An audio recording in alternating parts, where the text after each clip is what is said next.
Hello friends, स्वागत है आप सबका आपके अपने चैनल रंजन स्टडी में। आइए, आज का जो ये प्रैक्टिस सेट होने वाला है हिंदी और जीके जीएस का होने वाला, और ये प्रैक्टिस सेट नंबर 12 होने वाला है। तो चलिए स्टार्ट करते हैं। पहला क्वेश्चन है, कर्म में तत्पर रहने वाला। इस वाक्यांश के लिए आपको एक शब्द बताना है। तो इसका हो जाएगा आपका ऑप्शन नंबर ए हो जाएगा, कर्मठ हो जाएगा। चलिए अगला देख लेते हैं। विदेह का उपयुक्त विलोम होगा। तो विदेह विदेह का इनमें से कौन सा विलोम हो जाएगा? तो विदेह विदेह का हो जाएगा आपका देह हो जाएगा। चलिए नेक्स्ट देख लेते हैं। दिए गए समश्रुत भिन्नार्थक शब्द का उचित अर्थ ज्ञात कीजिए। जैसे यहाँ पे दिया है अर्जन और अर्चन लिखा है, तो इसी के जैसा सेम कौन सा हो जाएगा? तो इनमें से हो जाएगा आपका ऑप्शन नंबर ए हो जाएगा। क्या हो जाएगा? ऑप्शन नंबर ए हो जाएगा, कमाना और बाधा। कमाना और बाधा हो जाएगा। चलिए अगला देख लेते हैं। दी गई लोकोक्ति में गलत लोकोक्ति का चयन कीजिए। अब आपको इन चारों में से ऐसी कौन सी लोकोक्ति है जो गलत है, ये बताना है आपको। तो चलिए देख लेते हैं चारों ऑप्शन क्या कह रहा है। ढाक के 3 पुत्र, चलिए ओके ठीक है। नेक्स्ट है निर्बल के बल राम, ओके। दीवार के भी कान होते, हाँ ये है लोकोक्ति है। परशुराम का कोप, ये भी है। और निर्बल के बल, ये भी हो जाएगा। तो इनमें से कौन सी गलत लोकोक्ति हो जाएगी? तो यहाँ पे गलत लोकोक्ति हो जाएगी आपकी ऑप्शन नंबर ए, ढाक के 3 पुत्र हो जाएंगे। कौन सा हो जाएगा? ढाक के 3 पुत्र हो जाएगा। चलिए नेक्स्ट देख लेते हैं। वह दिन में फल खाता है, यह किस वाक्य का उदाहरण है? तो आपको ये बताना है कि इस सेंटेंस में क्या हो रहा है। तो इस सेंटेंस में आपका क्या हो रहा है? कर्म वाच्य हो रहा है। क्या हो रहा है? वह दिन में क्या कर रहा है? फल खा रहा है। तो यहाँ पे वो कर्म कर रहा है, इसलिए ये हो जाएगा आपका कर्म वाच्य हो जाएगा। चलिए नेक्स्ट देख लेते हैं।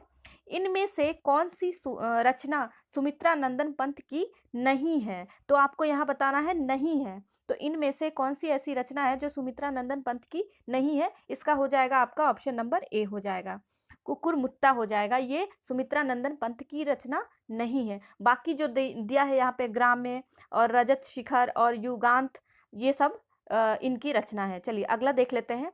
हिंदी भाषा में किस लिपि का प्रयोग होता है? तो इनमें से हिंदी भाषा में किस लिपि का प्रयोग होता है? तो वो हो जाएगा आपका देवनागरी। क्या हो जाएगा? देवनागरी। चलिए नेक्स्ट देखते हैं। जिसके हाथ में वीणा है, वाक्यांश के लिए एक शब्द का चयन कीजिए। तो इसमें से हो जाएगा आपका ऑप्शन नंबर डी, क्योंकि सरस्वती जी के ही हाथ में क्या होता है? वीणा होता है। वो वीणा बजाते हुए कमल पे बैठी रहती है, तो इसी के लिए एक शब्द ये हो जाएगा सरस्वती। चलिए अगला देख लेते हैं। अतीत का समानार्थी शब्द कौन सा है? तो अतीत का समानार्थी शब्द मतलब सेम मीनिंग आपको बताना है। तो इसका हो जाएगा आपका ऑप्शन नंबर सी हो जाएगा, विगत हो जाएगा। ठीक है, चलिए अगला देख लेते हैं। निम्न में से शुद्ध वर्तनी, इनमें से कौन सा सही स्पेलिंग लिखा है, ये आपको बताना है। शुद्ध मतलब सही बताना है आपको। तो इसका हो जाएगा आपका ऑप्शन नंबर ए हो जाएगा।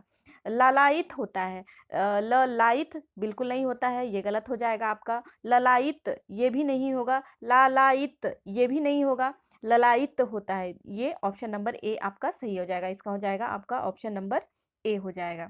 चलिए नेक्स्ट देख लेते हैं। सुमित शब्द का विलोम शब्द कौन सा है? तो सुमित का आपको विलोम बताना है। सुमित का विलोम क्या हो जाएगा? इसका हो जाएगा आपका ऑप्शन नंबर ए, कुमित हो जाएगा। सुमित का विलोम क्या हो जाएगा? कुमित हो जाएगा। चलिए नेक्स्ट देख लेते हैं। दिए गए वाक्यांश के लिए एक शब्द दीजिए। पहाड़ का निचला भाग, तो पहाड़ का निचला भाग को हम क्या कहते हैं फ्रेंड्स? उसको हम उपत्यका कहते हैं। क्या कहते हैं? उपत्यका कहते हैं। चलिए नेक्स्ट देख लेते हैं। पानी पानी का बुलबुला होना, मुहावरे का सही अर्थ क्या हो जाएगा? तो पानी का बुलबुला होने का अर्थ हो जाएगा आपका क्षणभंगुर होना। क्या हो जाएगा? क्षणभंगुर होना। चलिए नेक्स्ट देख लेते हैं। दिए गए शब्द के सर्वाधिक उपयुक्त समानार्थी शब्द का चयन करें। तो सेम टू सेम इसके समानार्थी शब्द का चयन करना है। जैसे यहाँ पे दिया है शब्द अंबर दिया है, तो अंबर का क्या हो जाएगा? अंबर का आपका व्योम हो जाएगा। क्या हो जाएगा? अंबर का व्योम हो जाएगा। चलिए नेक्स्ट देख लेते हैं। जो इंद्रियों की पहुंच से बाहर हो, वाक्यांश के लिए एक शब्द होगा। जो इंद्रियों के पहुंच के बाहर हो, इसके लिए क्या हो जाएगा फ्रेंड्स? इसके लिए हो जाएगा आपका ऑप्शन नंबर एक हो जाएगा, इंद्रियातीत हो जाएगा। क्या हो जाएगा? इंद्रियातीत हो जाएगा। चलिए नेक्स्ट देख लेते हैं। अंधेरी रातों वाला पखवाड़ा, वाक्यांश के लिए उपयुक्त शब्द होगा। अंधेरी रातों वाला पखवाड़ा, इसका क्या हो जाएगा? इसका हो जाएगा आपका ऑप्शन नंबर सी हो जाएगा, कृष्ण पक्ष हो जाएगा। चलिए नेक्स्ट देख लेते हैं। दिए गए शब्द का निम्न शब्दों में से विलोम नहीं है, इनमें से कौन सा विलोम नहीं है, मतलब आपको सेम समानार्थी अर्थ वाले शब्द को बताना है। जैसे यहाँ पे शब्द दिया है सुव्यवस्था, तो इसका सेम अर्थ, इसका सेम मीनिंग कौन सा हो जाएगा, तो इसका सेम मीनिंग हो जाएगा आपका ऑप्शन नंबर सी, सुचारू। क्या हो जाएगा, सुचारू। चलिए अगला देख लेते हैं। आंखें चुराना मुहावरे का अर्थ बताइए। तो आंखें चुराने का मुहावरे का अर्थ हो जाएगा आपका छिप जाना। क्या हो जाएगा, छिप जाना। चलिए नेक्स्ट देख लेते हैं। कम बोलने वाले व्यक्ति को क्या कहते हैं। तो कम बोलने वाले व्यक्ति को क्या कहते हैं फ्रेंड्स, तो इसका हो जाएगा आपका ऑप्शन नंबर बी, अल्पभाषी कहते हैं। चलिए हिंदी का ये आखिरी क्वेश्चन देख लेते हैं। चंचल का विलोम शब्द होगा। तो चंचल का विलोम शब्द क्या हो जाएगा, तो चंचल का विलोम शब्द हो जाएगा आपका स्थिर हो जाएगा। चंचल मतलब होता है चुलबुला, इधर इधर करने वाला, और स्थिर मतलब होता है एक ही जगह पे कांस्टेंट, स्थिर रहना, स्थित रहना। चलिए अगला देख लेते हैं। इसके बाद जीके जीएस का 20 क्वेश्चंस। चित्तौड़ में विजय स्तंभ का निर्माण किसने कराया था। तो चित्तौड़ में विजय स्तंभ का निर्माण आपका राणा कुंभा जी ने कराया था। किसने कराया था, तो राणा कुंभा जी ने कराया था। और ये किस वंश से संबंधित थे, तो ये सिसोदिया वंश से संबंधित थे। राणा कुंभा जो थे वो किस वंश के थे, तो सिसोदिया वंश के थे। चलिए नेक्स्ट देख लेते हैं। अकबरनामा किसने लिखा है। तो अकबरनामा किसने लिखा था, तो अकबरनामा आपके हो जाएंगे अबुल फजल ने लिखा है। किसने लिखा है, अबुल फजल ने लिखा है। चलिए अगला देख लेते हैं। भारतीय राष्ट्रीय कांग्रेस का पहला अंग्रेज अध्यक्ष कौन था। तो भारतीय राष्ट्रीय कांग्रेस का पहला अंग्रेज पूछा है यहाँ पे, अंग्रेज अध्यक्ष कौन था, तो हो जाएगा आपका जॉर्ज यूले। क्या हो जाएगा, जॉर्ज यूले हो जाएगा। चलिए नेक्स्ट देख लेते हैं। निम्नलिखित में से किस व्यक्ति को grand old man of India के रूप में जाना जाता है। तो ये हो जाएंगे आपके दादा भाई नौरोजी। क्या हो जाएगा, आपके दादा भाई नौरोजी हो जाएंगे। चलिए नेक्स्ट देख लेते हैं। निम्नलिखित में से कौन से बराबर वर्षा वाले स्थानों को जोड़ने वाली रेखाएं दर्शाती है। तो जहाँ पे सेम हाइट तक मतलब वर्षा होती है, उसको दर्शाने वाले लाइन को हम क्या कहते हैं, इसको हम कहते हैं आइसो हाइट्स कहते हैं। क्या कहते हैं, आइसो हाइट्स कहते हैं। चलिए नेक्स्ट देख लेते हैं। यदि भारत में कर्क रेखा के स्थान पर विषुवत रेखा होती तो यहाँ की जलवायु पर जो प्रभाव पड़ता वो कैसा होता। तो ये हो जाएगा आपका ऑप्शन नंबर बी, अधिक ताप एवं अधिक वर्षा होती। जहाँ पे सबसे ज़्यादा टेम्परेचर होता है, जहाँ पे सनलाइट सबसे ज़्यादा होती है, वहाँ पे अधिक वर्षा भी होती है। तो यही होता है यहाँ का टेम्परेचर। ऐसे ही हम यहाँ का मौसम होता। चलिए नेक्स्ट देख लेते हैं। भारत में चंदन की लकड़ी के वन सर्वाधिक कहाँ पाए जाते हैं। तो भारत में जो चंदन की जो लकड़ियां हैं वो सर्वाधिक आपकी नीलगिरी पहाड़ियों पे पाई जाती है। कहाँ पाई जाती है, नीलगिरी की पहाड़ियों में पाई जाती है। चलिए नेक्स्ट देख लेते हैं।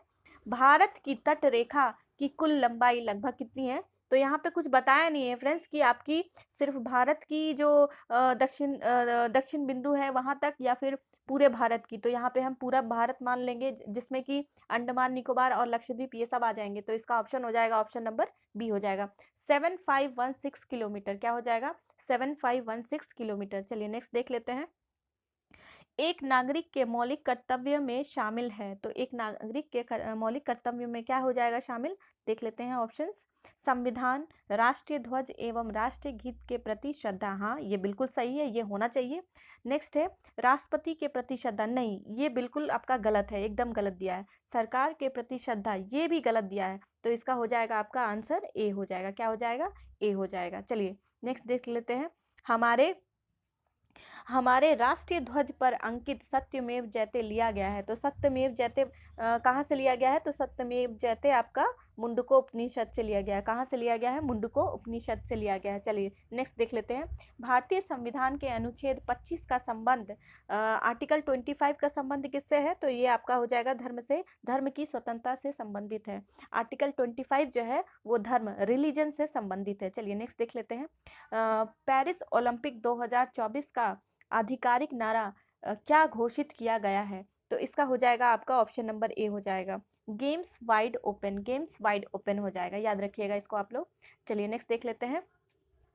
मुस्लिम महिला अधिकार दिवस भारत में कब मनाया जाता है। तो मुस्लिम महिला अधिकार दिवस आपका मनाया जाता है 1 अगस्त को मनाया जाता है। 1 अगस्त को भारत में मनाया जाता है। चलिए नेक्स्ट देख लेते हैं। नेक्स्ट है आपका, भारत में राज्यों के मध्य विवाद उच्चतम न्यायालय में आते हैं। तो इसका क्या हो जाएगा, इसका हो जाएगा आपका ऑप्शन बी हो जाएगा, प्रारंभिक अधिकारिता में आते हैं। किस में आते हैं, प्रारंभिक अधिकारिता में आते हैं। चलिए नेक्स्ट देख लेते हैं।